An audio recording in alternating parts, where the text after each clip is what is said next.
Good evening. Apologies for the slightly delayed start because some people don't know what a clock is. But on this week's episode of Conversation Corner, we will be discussing the currently ongoing Light for Shadow event and sort of how we're each getting along with that, what we think of the new weapons, and so on. As well as a little bit of discussion around the player-based growth and sort of how we think the events impact that, and so on. Joining me again this week are Adam and Sam. So if you guys would both like to introduce yourselves. Good evening, gentlemen. I know what a clock is, I just choose to ignore it. It's just as bad. But either way, without further ado, let's pop on some background music that isn't copyrightable and get right into things. So, as I just mentioned, Light the Shadow. Obviously, a new event, which is always nice. It's been a little while since we had the last one. The last one was Scrap Beaks back in March. And it's kind of the first one I've been properly involved in. I think you guys kind of started getting back into the game as that event started, didn't you? Yeah, Yes. we arrived just in time to enjoy that as well. Because that was kind of what got me back into playing. Was I saw the event had come out and they released a new boss. I went, you know what? I'm going to give this another go. I think that's the case for a lot of people as well. Which is kind of quite a nice thing about these events, and I think we'll see that later on when we go through the player populations. But these events, they get results, and it's not difficult to see why. I've been having a fantastic time with this new event. I'm having a lot of fun. Yeah, I mean, I am as well. Obviously, it's a bit unfortunate I had to go away for a few days just after the event started. But, I mean, like yesterday in that game, you and I were playing, Sam. We had we ended up getting like 60 points. That was without any aromas. It was awesome. And it's nice. It just gives you that extra thing to try and spot, and it's not disruptive enough to kind of mean that that's all players are doing. It doesn't draw away from the main gameplay at all, which I think is really important. If it was something like if it's sidetracked from Hunt too much, then I feel like they'd be a bit detrimental. But as they are at the moment, it's just kind of this nice extra thing. So it's not going to distract you in a gunfight or something like, oh, I got to get this shiny thing. Although I don't know, it's distracted me a fair few times. I was going to say, Sam is a little bit of a magpie for, but I can't resist. But for everyone else, I think they've got that balance quite right. Like you say, it's not disruptive, but it's another pleasant thing to think about during the game. Yeah, absolutely. And it's lovely getting a little dose of endorphins when you hit those points. Yes. I know one of the things that we'd originally thought was, especially, we thought they'd be almost detrimental because the big icons, we thought gave off quite a lot of noise. And they are very loud. But they're very loud in a very, very small vicinity, I've discovered. Yes, I think it's only a few. Basically, it's a case of if you're within range to see it in base dark sight without any aromas, then you'll probably hear it.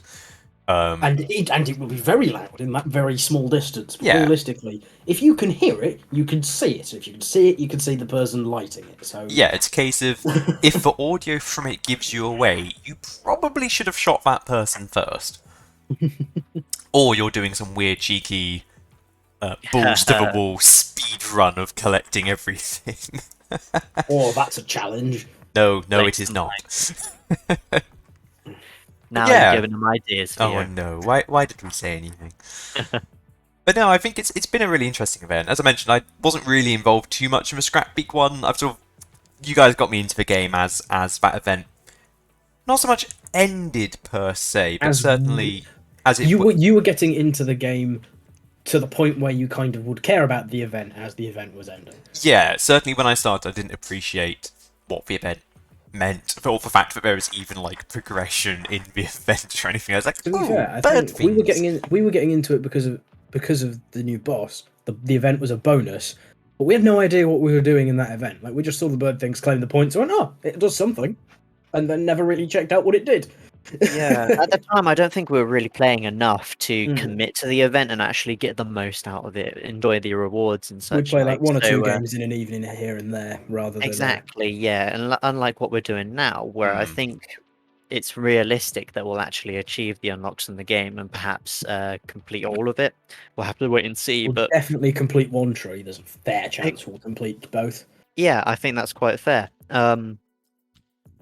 Unlike last time. So I think we're going to get more out of this, and that's probably why we're more interested in it.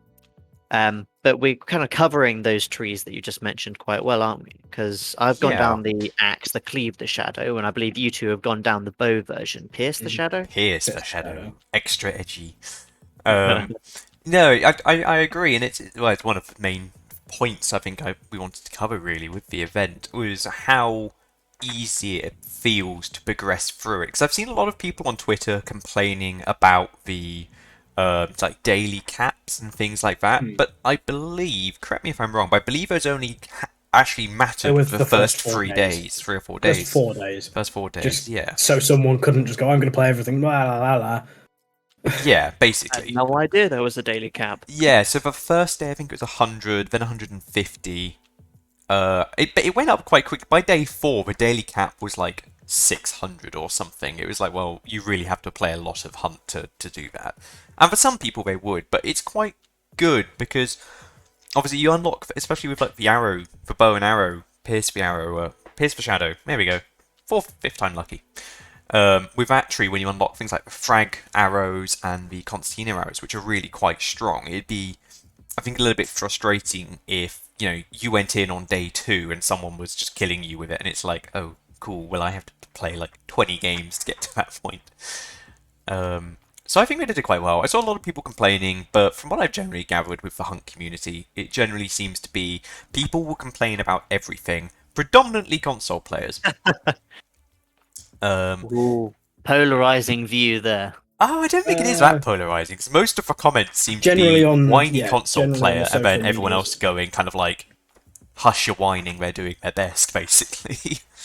There On is social two media, sides it's to it, always isn't it? very much, wow, I'm playing on X console, we are the biggest market, give us this. I was like, no, you're not. Yeah. Well, interestingly, actually, we'll cover that later, because I did look into player numbers, and I didn't actually think to look at console player numbers, I only looked at PC. But given how much longer the game has been on PC, I would be a bit surprised. But I'll try and do some digging as we go along. Particularly if there's a window whilst you two are talking for quite a lot, where I can go and dig up some numbers for console figures. But yeah, I do think it's quite interesting seeing the comments and how kind of not whingy necessarily that people can be, but also how whingy people can be.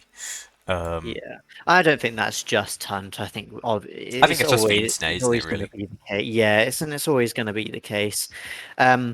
I think Hunt is sort of kind of got a large group of players that are going to be veteran players that have played Hunt for a long time and absolutely love Hunt. I get the impression that that's a very large amount of the Hunt player base is people who've been playing for a long time. Those, I think, are going to be the ones that are more understanding of the process because they've seen it happen.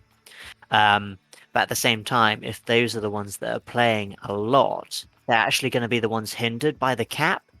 So I'm interested to see. I'll be interested to understand what their view on the matter was. Yeah, that's a good point, and I think it is.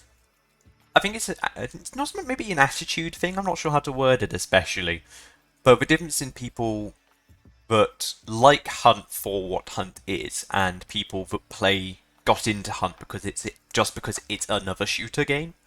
I feel Yeah. if you come from playing a lot of games like Battlefield and Call of Duty and things, where I don't want to say it's just more of like a cliched shooter. It's very Traditional. it's a traditional shooter. Run and gun. At the end Yeah, of the day. basically, especially Call of Duty nowadays is super fast-paced, very, very run and gun.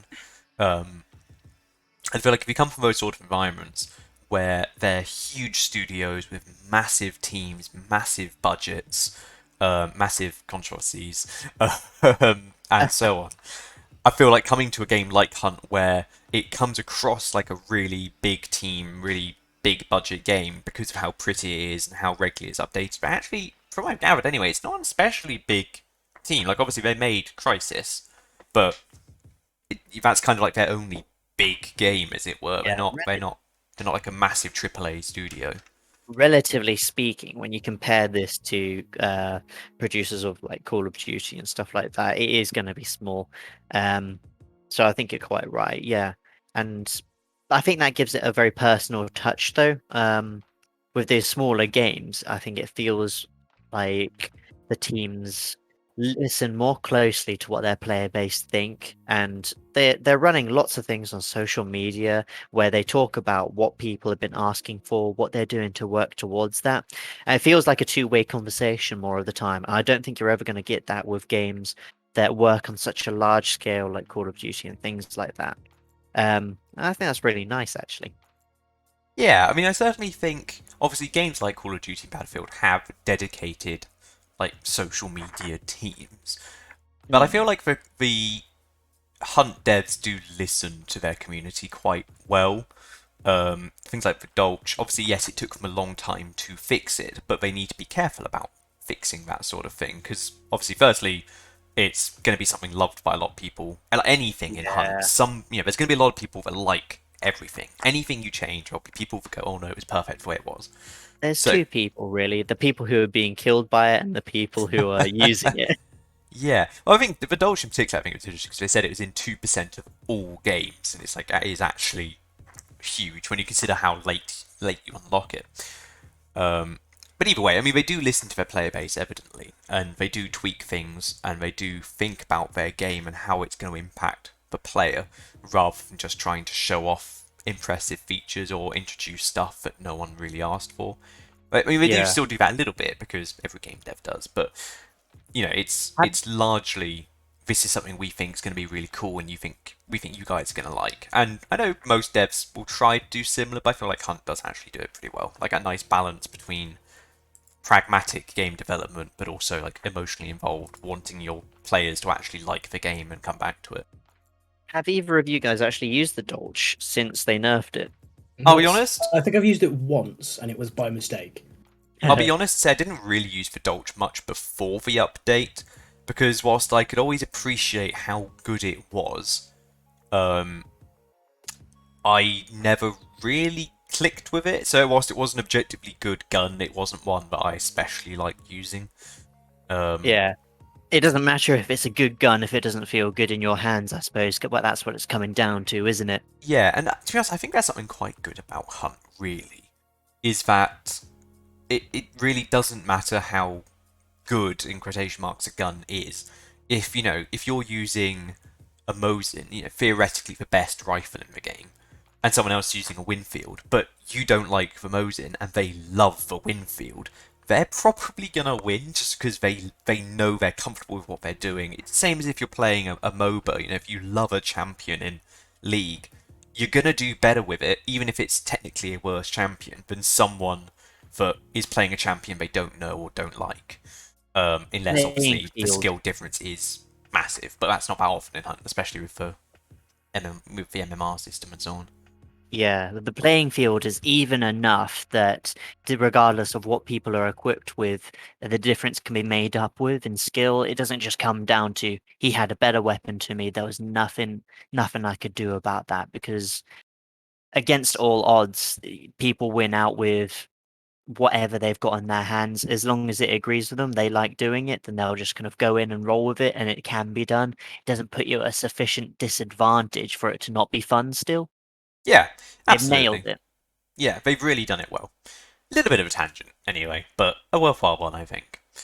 But yeah, so back to the event, anyway. I think, as we mentioned, I think we both found, or we all three of us rather, have found that the progress is quite good. Like, I feel it starts off quite slow, sort of until you get that first 100, because you only get points for doing relatively big things like looting players, killing bosses, and obviously finding the Finding the stuff. yeah, finding the shenanigans around.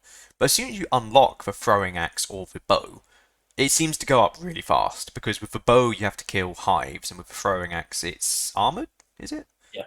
It is, yeah, relatively easy tasks. Yeah, relatively There's plenty tasks, because of there's loads of them around. Plus, obviously, the stuff that's just lying around on the map, and also looting hunters. So I found once you've gotten that first mark of the first 100, after that it's pretty quick.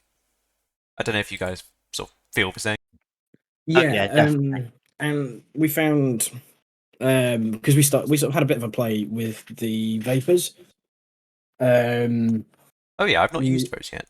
we took our sniffs and we came out with like 70 after one mission because we went in. 3 of us went in. We got like 100% booster on that mission, and we did pretty well. We killed quite a few people. We found quite a few things. Got a boss, got out, and we came out with like 70 or 80 bits out of one mission. It was ridiculous. It wasn't a long mission either. It No. it really did highlight that if you're kind of working with your team and each bringing them to get that stacked effect, it can really pile up. We had that game, Theo, didn't we, where we came out with between 60 and 70 without any Oh, any of really? those boosters. Yeah, Yeah. but if we'd had those boosters, You that could would have have got gone 100. through the If roof. you'd both taken And your 50s, you could have got 100% exactly, booster. yeah, imagine. And that was also quite a long game as well. So it would have been more bang for the time we've invested in that match to get all those points. But yeah, I think that because they've invested those, the progression it's quite possible. Like we said earlier, we've got a long time to do it. I think it's very realistic that we'll be able to do both trees. And I think we're quite a good example of standard players where we don't have all the time in the world to play these games. We've all got jobs and Yeah, other responsibilities. So absolutely. it's not just people who can sit down and play all day, every day that are going to be able to enjoy and get the most out of the event. It's Yeah, for definitely everyone. agree. Because I mean, the pass for each cleave and pierce is 1,000 points, isn't it? I believe so, Yeah. yeah. Yeah, and I think realistically, it would be pessimistic to say you could do each pass in 50 games or so, like pretty comfortably, assuming you're still getting kills anyway. Yeah, assuming you're getting kills and loot, more specifically the opportunity to loot. Yeah. Because I think even on a bad game, you're probably coming out with about 10 Yeah, because you'll just find stuff on the map. Just Um, just as you're wandering about, you find those totems, don't you? And yeah. yeah, exactly. I'll So, rephrase that. An pass. average bad game, not just a really bad game, because obviously you could just spawn, run into a location, and die. yeah, But you just your typical bad game where you have a couple of things, you don't get a kill, but you've got a clue or two first. yeah. Um, I think in your typical gamer hunt, where you'll probably get 1 or 2 kills, go to several locations, say you get all 3 clues and stuff like that. Then even if you die, I think that's the main thing as well, is the fact you keep your points if you die. It's not like money where you have to actually live. Extract. Yeah. Yeah, so that's quite a big thing, I think.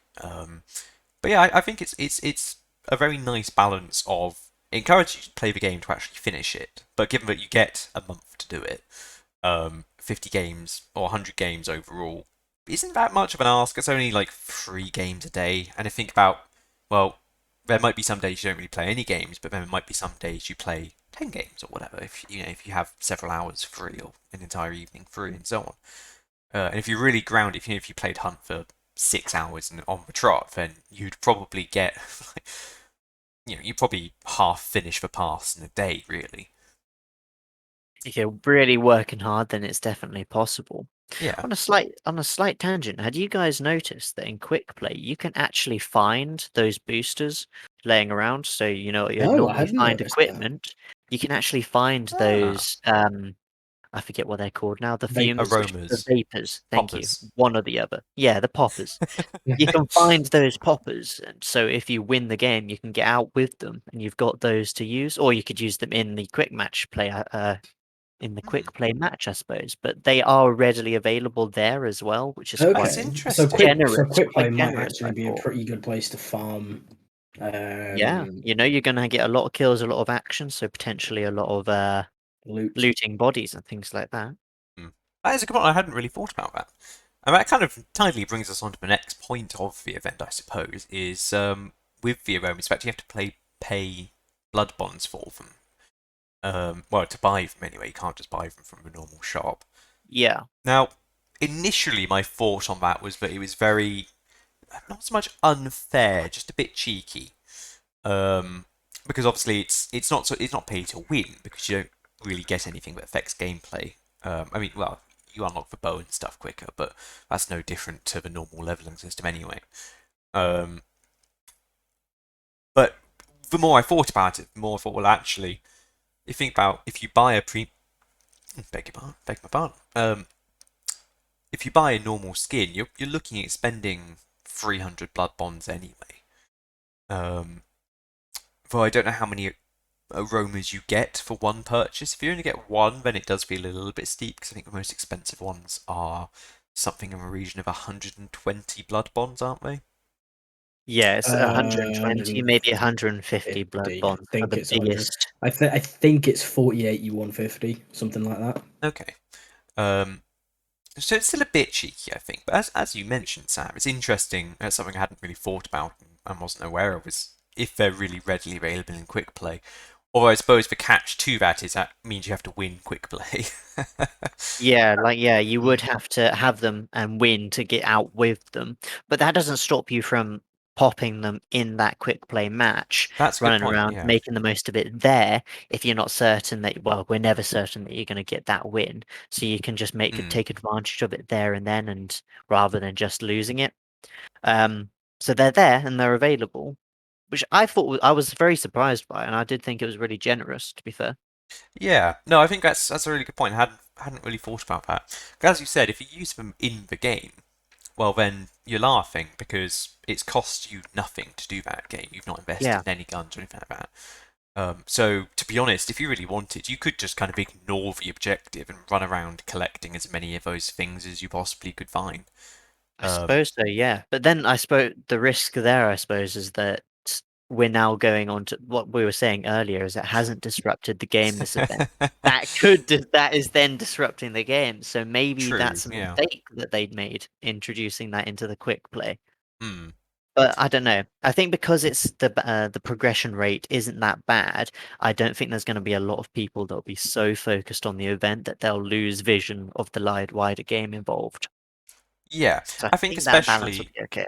Yeah, I think especially as you get a lot more points for looting a hunter than anything else, then there'd be an incentive to just go and kill hunters if you're playing quick play, because obviously you get 5 points plus however many, whatever your bonus is from the poppers. Probably shouldn't refer to them as poppers, but they're basically poppers. They're just old school poppers. Um, But yeah, I yeah. mean, regarding the cost in Blood Bonds, I suppose you got to bear in mind though that just from playing the game, it doesn't take too long to build up a little collection of Blood Bonds, Hmm. and you can find them laying around in the map and everything, can't you? So Yeah, to an there's that to extent, yeah. consider. Well, I suppose if the most expensive one is 150, I'd need to double check the prices. Let's say it's 150 for now, because we can't check. We're not sure. Pretty sure it's Um, 150. yeah, but you tend to only get, in a good game, you'll probably only get maybe a dozen blood bonds. So that Mm. is still quite a large chunk. When you consider that a premium skin is, one of the legendary hunters is usually only sort of 300 blood bonds. Um, I think they vary a bit, but about 300. It is quite a lot if you only get one. But I suppose it's horses for courses, isn't it? Really, it's what you want to achieve versus how much you're willing to pay for it.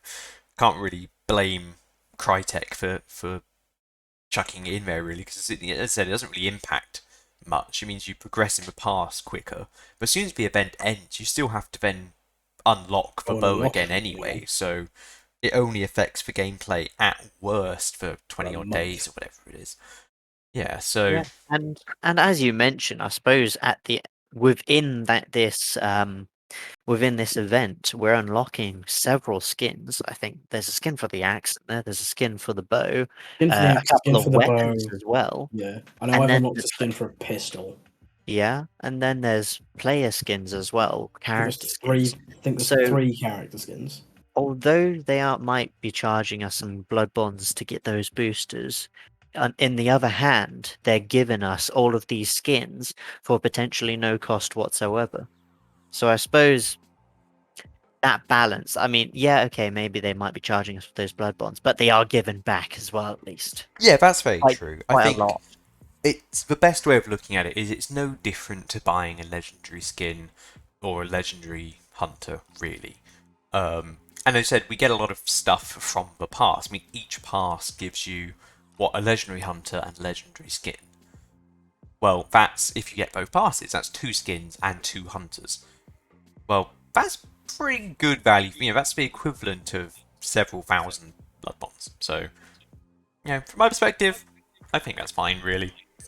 Yeah, Especially as they do keep pushing these pretty significant updates. I mean, this year alone, we've had, 4 big updates in the sense of we've had the Scrap Beak event, we've had explosive ammo, well, the custom ammo, Desal, and Light the Shadow.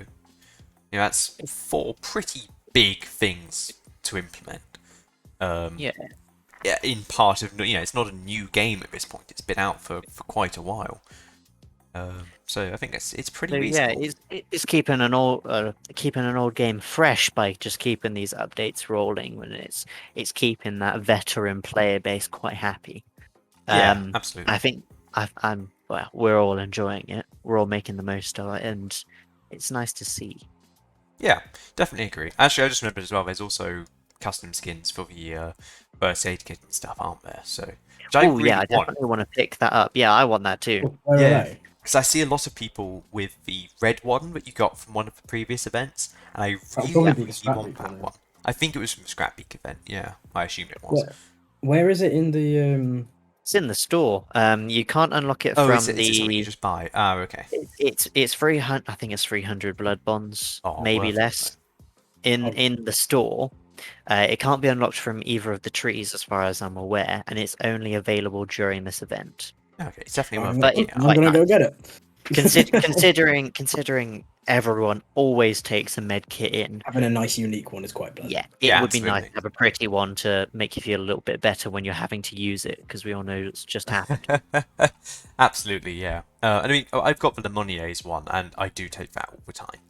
The other one's nice, to be fair. It's very sort of classic military almost. Yeah, Kind of. It's more like a little nice little canvas, but it's the sort of thing which I'd actually have. It's a nice little canvas bag. But as you said, it's something you take into every single game without exception. The only thing I would like to see is them adding something that means if you own a legendary skin, there's a chance that the hunters you buy come with that legendary skin rather than the normal one. Because at the moment we don't. So if you have, for example, the Lemonier's first aid kit, the hunters you buy will only ever have the normal one, which means if you want to use it, you then have to buy another first aid kit as well. Which, very minor thing, so it's not something, not something that annoys me or anything like that. It's just a thought that would be nice to see, really.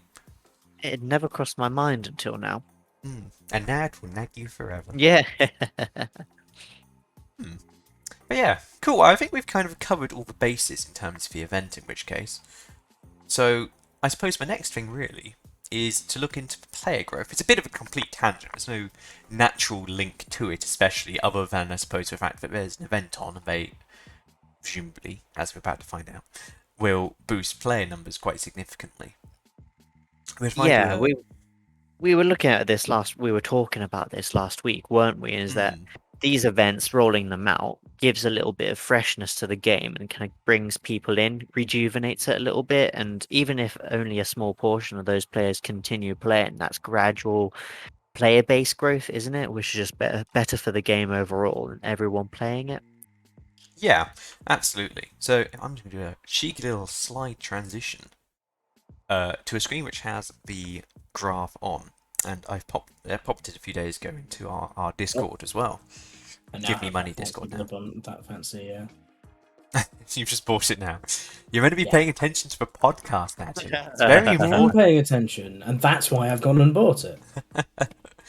I mean, I least say you know paying he's attention. I didn't realise the background music stopped like 20 minutes ago. I only just put it back on. While I've got the client up, I can confirm the prices on. Yes, so you can. Aha! It is useful. It is. So what's the word? Oh. Right. So 40 blood bonds for the 15 proof, 80 for the 25 proof, and 130 for the 50 proof. Okay, 130 blood bonds. Slightly better than what we thought, but it's still steep. Especially But as you are it'd be more getting- effective to take lots of the small ones, because you say it was 15 proof, 25, and 40. 40, 80, 130. No, For proof. 15, 25 for 50. Yeah, so we're better off taking. Oh no, yeah. So the No, you're not. big. It is significantly better value to just take 50 proofs. Yes, but there's no point in buying the 25 proofs, because they're double the price of the 15 proof, but two 15 proofs would be 30. assume hacks. Basically, that's why you get the 25 proof for free at the start. Yeah, basically. But yeah, anyway, I've got the chart on the screen now, so let's talk about that. It's also in Discord if you guys want to look at it for context. And I think what's quite interesting with it is the really, really noticeable spikes at each of the two events. And they are big that's spikes. What A and Rel are in reference. No, A and Rel. So A is when it launched its alpha version, and Rel is when the game was released. It's interesting that when the game was released, the Playerbase dropped. Well, I suppose shortly after the release it did a little bit, didn't it? But it did the same thing for alpha. There's always going to be a spike and then a slow drop. Yeah. But it's quite interesting. So you could very easily draw a straight line basically from 0 to probably about about bang on 20k as to like maybe about 18k actually, as to like the natural player progression, player base growth line. And it has really, really steadily grown. And that's not bad numbers, really. Obviously, it's nothing compared to Battlefield or anything, but it's not trying to be that game. So I think for a game that is pretty niche, that's pretty good. And Hunt generally retains players quite well. I think for every one person that stops playing Hunt, 1.5 will keep playing Hunt. Or consistently come back to it anyway. Yeah, I'm inclined to agree. I do feel like there's that veteran player base that are constantly coming into these games and whooping our asses on a regular basis. So you see them there, you know that they're there, they're involved. Yeah, it's absolutely. hard to blame them. Yeah, absolutely. I mean, it is a relatively addictive game. Yeah. But I think interesting points. I didn't go back and look what every single one of these spikes were, although I wouldn't be too surprised if they happened to correlate to when major updates came out, so 1.1, 1.2, 1.3, and so on. But the interesting ones are all in this half of the year. So obviously, we can see that current spike for the event, which is understandable, because events are pretty big deals, and we can see that. It's a big spike, isn't it? Big Compared spike. to previous ones, it's huge. Well, interestingly, from the looks of it, the spike for the Scrapbeak event was comparatively larger, because it looks like the maximum during that event was about 32,000 or so. About that. Whereas the previous sort of average was about 12,000 or so. So yeah, it was, well over 100 years. It was like a 200% increase. Whereas this one's gone from just under about 18,000 to about 35,000. So a relatively smaller jump, but still a massive jump. We're still talking about 100% increase. Which is not bad going. Considering the event is an exciting way of releasing what is really just some skins, isn't it? I suppose they've got the new weapons as well, actually. So that is quite a big factor. But compared to a lot of previous things, like the release of a new map, a whole new map, or a big boss to fight, it's not as groundbreaking. Yeah, it's a much smaller deal than... Obviously, it's a new event, which is still a big deal, but it's not as big of a deal as Scrapbeak's event, where it's a case of, hang on, we've just added 50% more bosses, in effect. Yeah, so they've got to be happy with the results that they've seen 100%. From this, considering that the effort they relatively put in. It's got a big bang for your buck there, so that's gone really well. I think so. And as you said, it's the difference between, in effect, cosmetic stuff and a new time of day, and 2 new weapons, versus Scrapbeak update, which introduced quite a lot. Didn't custom ammo also come in at the same time as Scrapbeak? Shortly before, if I'm correct. Oh, okay. But either way, it's still, relatively speaking, that was a much bigger addition to the game. It's this whole new boss to add, which is, I mean, in theory, probably still similar amounts of work. Although I guess the hunter, actually no, because they have a lot of lore behind each weapon as well. Either way, I can hear myself through somebody as well. It's not a big deal, but either way, yeah, it'd be worth. Yeah, I think as you mentioned, they'll be pretty happy with that. well, they've got to be really, is a huge buff. Yeah. But what I think is most interesting is just before that spike for the event is how it drops pretty much when Desal was released, which I found really weird.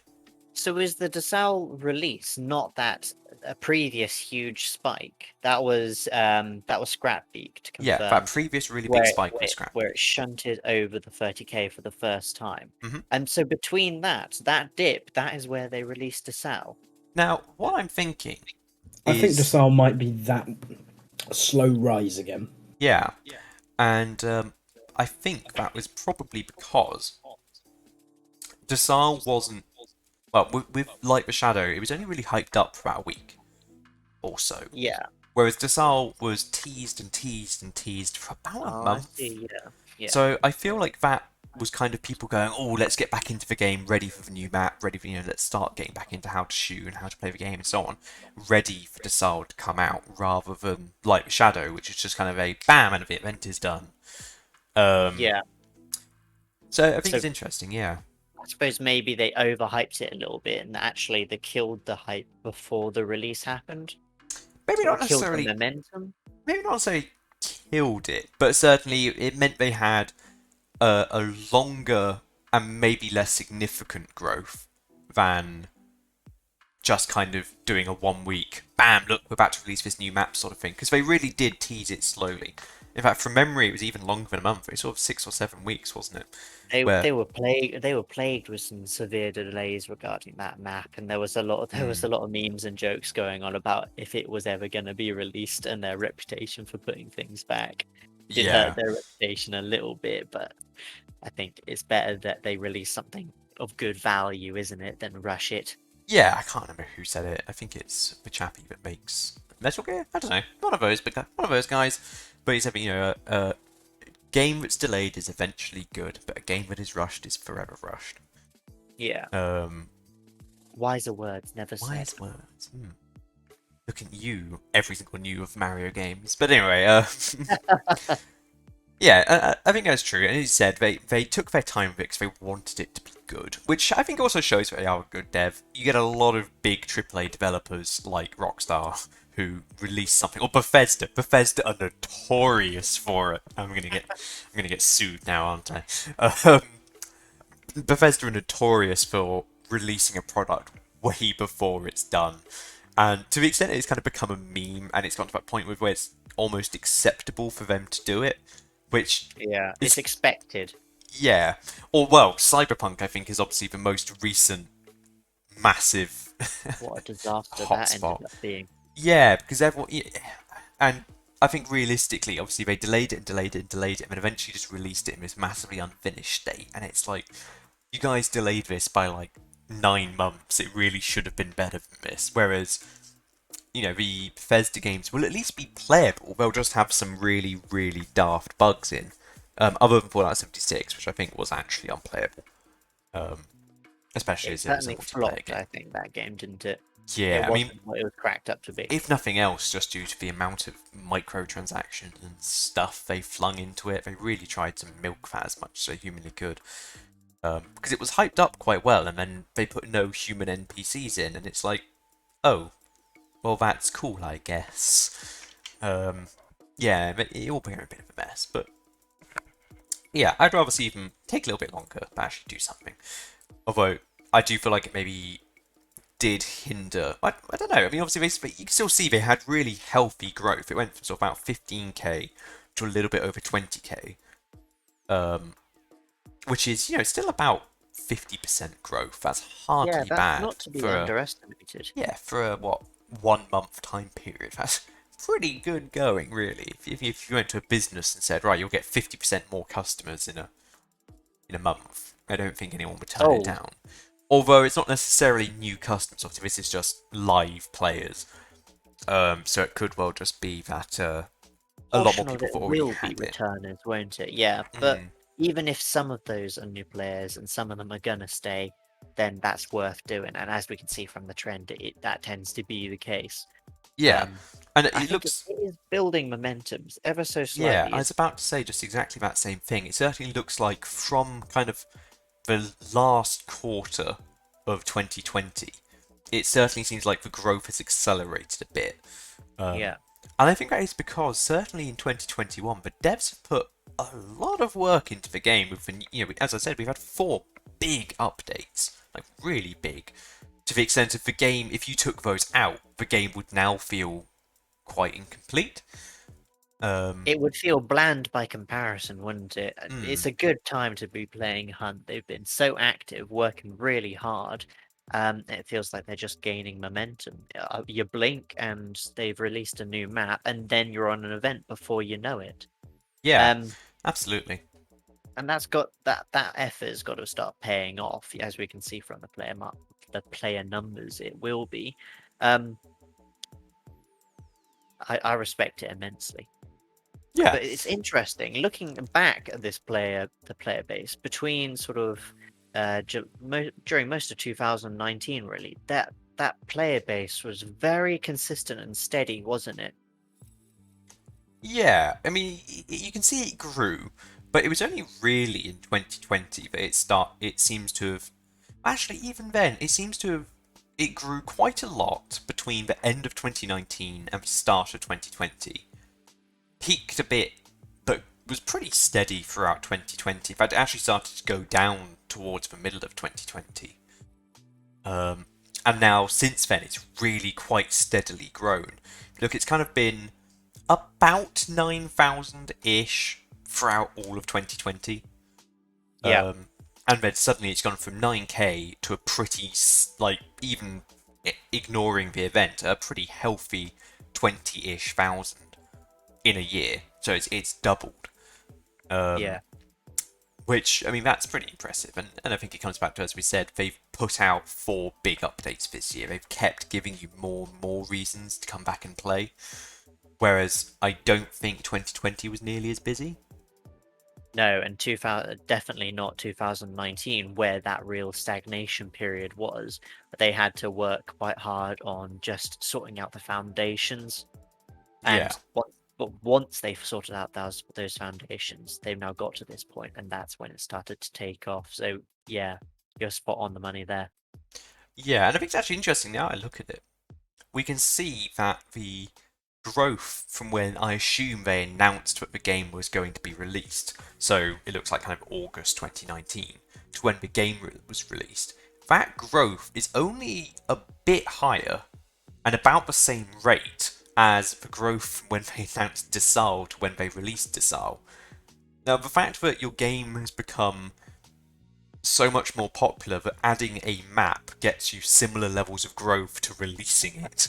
Yes. I mean, you got to pat yourself on the back for that one. So good job there, Crytek. You've obviously got yourselves a pretty healthy player base. And to be Yeah. fair, I think all of us started playing the game. I mean, we play it pretty regularly as is, but we started playing it even more when Desal was about to come out because we were really, really hyped for that new map. It was something new to explore and understand, wasn't it?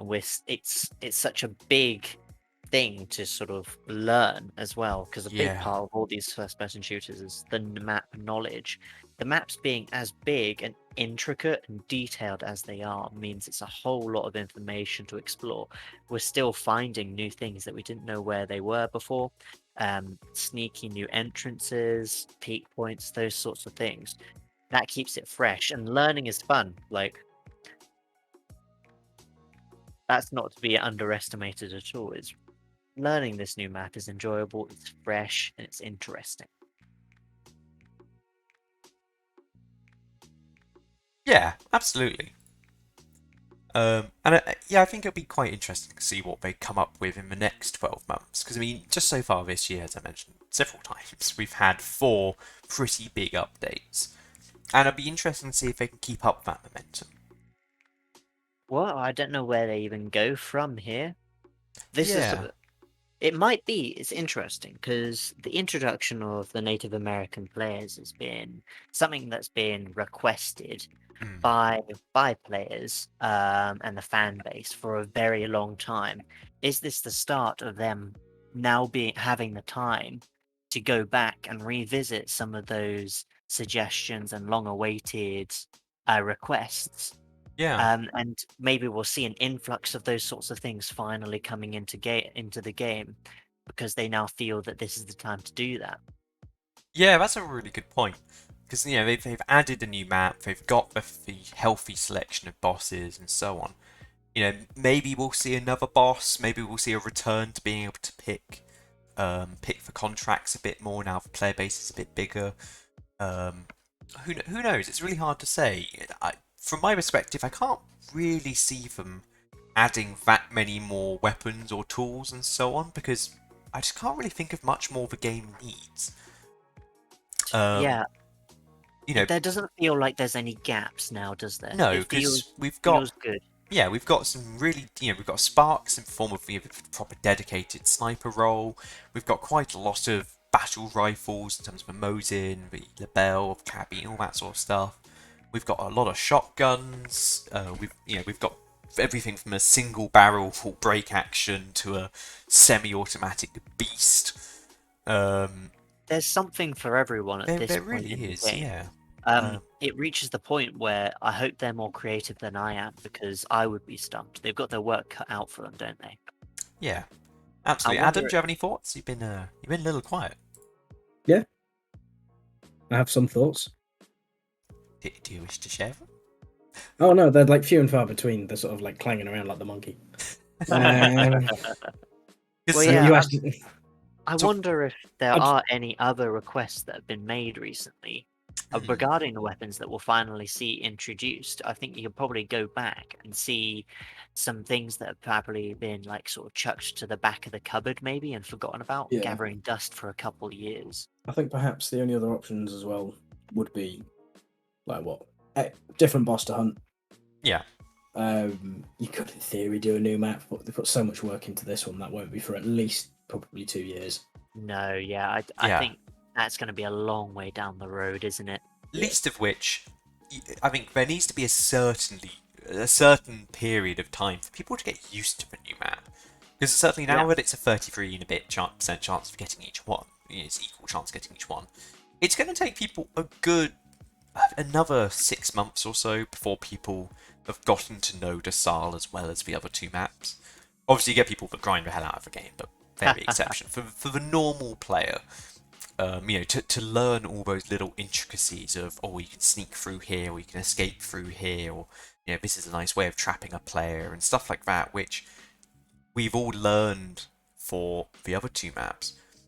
I think, they'd need very minimum of another 6 months at least, I think, to get to that give point. us that time. And Yeah. contrary to what I was saying earlier about it being fun and exciting, it's also somewhat kind of frustrating because it's a new challenge. We now don't know which way to rotate and things like that, so we're probably losing fights on Desal a little bit more than the other maps because of not having that knowledge to back it up, which is going to be Yeah. slightly frustrating. If we've got loads of different maps where we're still trying to learn, that's going to make that worse. It's going to exaggerate it. But if they sort of introduce these one at a time and we're learning them as we go, at least we're only learning one map at a time. Yeah, absolutely.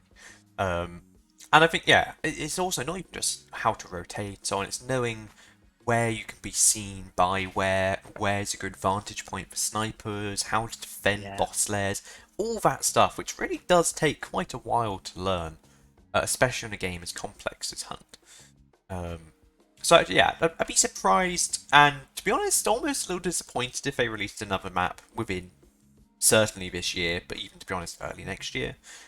Maybe another boss. I think that would spice things up a little more, because I think there's definitely room for more bosses, isn't there? Yeah. And there's so much creative opportunity there. There's so much. Very few to of these work bosses.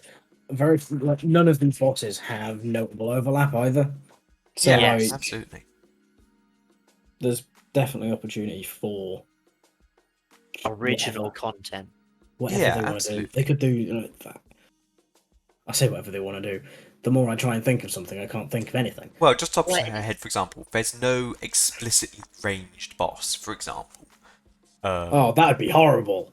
Well, it would Ah, be a challenge to overcome, wouldn't it? Yeah, but for example, if it was ranged, so it tried to keep away from you, but it was super vulnerable to melee, for example. So it's just kind of like the assassin, but the assassin mainly is trying to stab you. You know, he's got his Yeah. little shooty thing, which hurts, but that's really not. easy to avoid because he sort of stands there for a bit before doing it. yeah.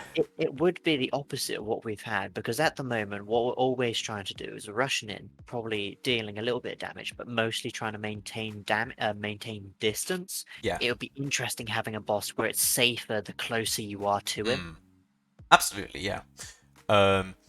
Obviously, we've gotten both assassin and spider have a ranged attack, but you know, they're not really the main point of them. Specialized, is it? No. I mean, if you count in that, Scrapbig does yeet shit at you.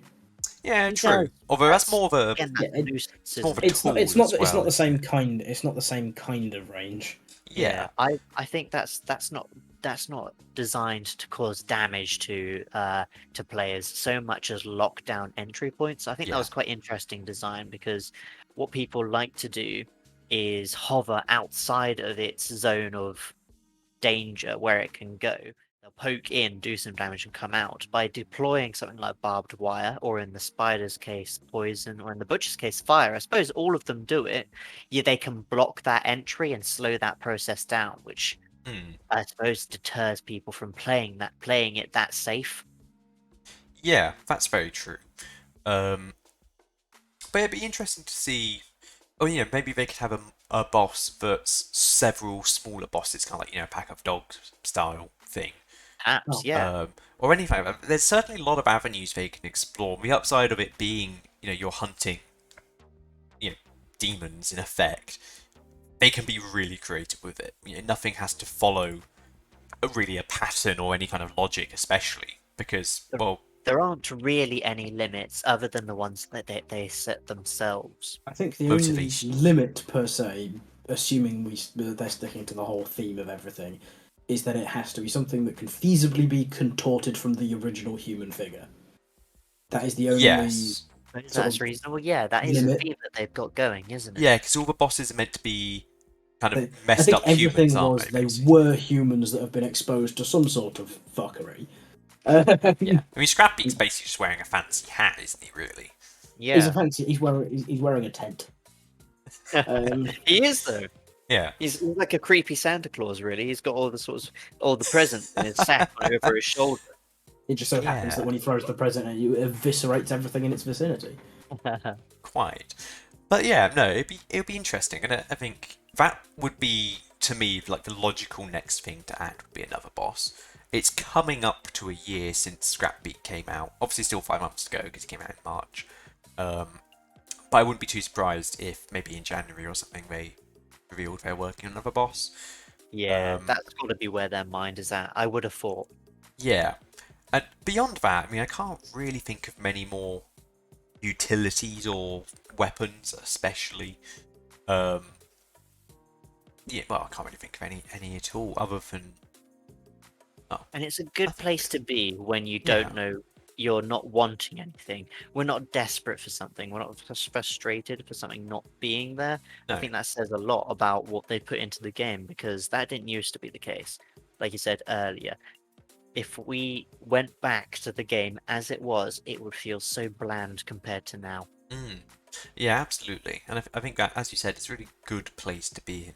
But yeah, I can't think of anything. I mean, I can't think of anything in any recent games I've gone, oh, it'd be really nice if I had X thing.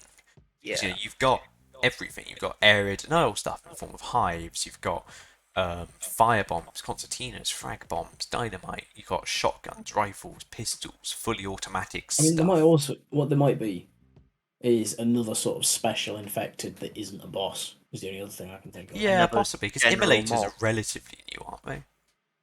Not old at all. No, they are. I don't think they've been in the game very long. I can't actually remember when They they have were been added. introduced they sometime still between the feel- alpha when we started and Scrapbeak. But it's definitely released at least in the last year, I believe. Actually, unless time has flown even faster than I can imagine. Yeah, But, I think they are and relatively they new. still feel fresh to me. I don't know about you, Adam, but when I see them, they still seem new and exciting. Same thing goes for the Concertina Armored. I expect that might not be the case so much for you, Theo, because they've always been there as long as you've been playing, haven't they? Yes, the emulators and consoles both have. Yeah, so they will feel natural, but to the long time players, I think that those still seem quite exciting. And I but- think it's interesting. They're a unique pain in the ass. Yeah, Especially they the are wrong word. pain in the Yeah. arse. They're a unique pain in the ass, and Well concertinas are the thought biggest through. one. Again, another good example of good design forcing us to play slightly differently and react differently to each kind of mob that we're coming in contact with. Yeah, I mean, immediately I could think of, in terms of a new fancy mob, would be something that's entire purpose is to give away where you are. Yeah. Like a siren. In effect, like a siren, yeah. Like for ones in Bioshock, where all they do is scream. They're not really a threat per se. You want to avoid them at all costs because everyone's going to come kill you now. Because obviously, whilst hives and all that stuff are noisy and emulators are noisy, it's not as annoying. You'd kind of want something that's halfway between like a normal zombie and the dog crates, basically, of where it is just a noisy, oh look, there's someone over there sort of thing. Giving away your position, because knowing's half the battle, especially in Hunt, isn't it? Yeah, or potentially maybe like another ranged mob, for example, or one that when you kill it pops into a choke cloud or something like that. We got I suppose that was interesting. They added the miners' hats on some of the grunts in the new map as well. That's something I hadn't thought Yes, about. of course, I've forgotten about that. Yeah. That's an easy one to overlook, but again, is forcing you to think slightly differently. It's fair you say that. I always end up just accidentally stabbing them anyway. Once we learn, we'll be thinking slightly differently. We're set in our old ways. Yes. Especially but you don't really figure out because the hats are only sometimes on as well. Yeah. But for sure, I think they have a lot of different directions they could go, and it'll be really interesting to see if they can keep up this momentum with player growth, and to see if the player base stays how it is, or see if it maybe dwindles off Stays after the event, engaged. or what happens to it really. But yeah, it's going to be a really exciting next 12 months for them, I think, to see what comes next, really, because nothing immediately springs to mind. They really could go in any direction. I think the path ahead is clear for them. There's a lot of opportunity now. They've put in the hard Yeah. work, and now they've earned a little bit of freedom in choice in what they do next. And that unclarity, that uncertainty, is going to mean that we're going to be caught off guard, I think, by what they do next. Yeah. Whatever it is, it will be a surprise because it's not Yeah. what we're thinking. Is the short answer to it? Because if we're thinking of it, it's probably not good enough. Yeah, that's a very good point. Yeah. Yeah, I agree with that. I think it'll be something nobody has asked for, but in a positive way. Or like one random dude called Keith has asked for. Yeah, my other thoughts maybe is like a So change. I'm just now you've said that. My immediate thing is going to be the next teaser trailer is going to be as suggested by Keith. Thanks, Keith. We're introducing this. Keith game mode. New playable character, Keith. You earned it, Keith. Well done. My only concern would be that they just kind of end up releasing loads more legendary hunters and stuff because I've done a lot recently as well. they have done a lot. But credit to them, they balanced it in the sense of they have released loads of legendary hunters and skins and stuff, but they have also been releasing big content. So it's like, well, fair enough. The big content was free, and you need to still make money to pay your devs to do the big content. So fair enough, you would, get us to try and buy some stuff too. Which I'm fine with. As long as you're buying stuff and you can see where the money's going, which with Hunt you absolutely can. Yeah. But it's something interesting from the joke that we've mentioned about Keith. It's reminded me that a lot of the legendary weapon skins, or not a lot, but at least some of them, are now in the game following competitions that were held where the community that was was allowed to design their own Beartooth, wasn't weapons it? in a sort of competition. Beartooth was one, something but there that were they other could do- ones. Yeah, there's been Beartooth's like the one that I remember. that's because Yeah, everyone there's got given it for free. Exactly. There's been a couple, but Yeah. perhaps that's So something maybe that they another could one. do That's a good with point. mobs or bosses or something. There's potential there. It's a good example of them engaging with the player base. Yeah, that's a good point. And yeah, I wouldn't be too surprised at all to see that sort of thing. It's been quite a while since the last one as well, the last competition, as far as I'm aware. So it'd be interesting to see if they do another one. I wouldn't be too surprised at all. It would be a logical thing to get a bit more engagement and to get some nice new skins in the game. So, all in all, not a bad idea. On that note, we've basically pretty much filled in exactly 1 hour, slightly overrun. But I feel like that is a pretty good place to end it all today. So on that note, to anybody who did watch, thank you for watching. And we'll try to think of something to do for next week. Oh, shit. Does that mean... Oh, no, you've got to think about it. It's your problem. It's fine. Well, I mean, I'm open to suggestions. If anybody watching has any ideas or anything you'd like to hear It's your us problem. Get engaged. vaguely rumble about, then get Yeah. engaged. If Let not, us then know. Adam, you're more than welcome to propose any suggestions other than nothing because you're lazy, don't want to talk about anything next week. That's not an option. We have to talk about something, and it has to be Hunt related. We'll try and think of something. Hopefully something interesting. Maybe we'll try and get some clips of something vaguely humorous jokes. But anyway, thank you to everyone who did watch. And hopefully you'll tune in next time. That's a bye from me. And presumably Sam and Adam, unless they're just going to randomly make their own stream. Thank you very much, guys. Hope to I see was you. waiting for the opportunity to speak. Fuck you. Thanks for watching, everyone. Goodbye.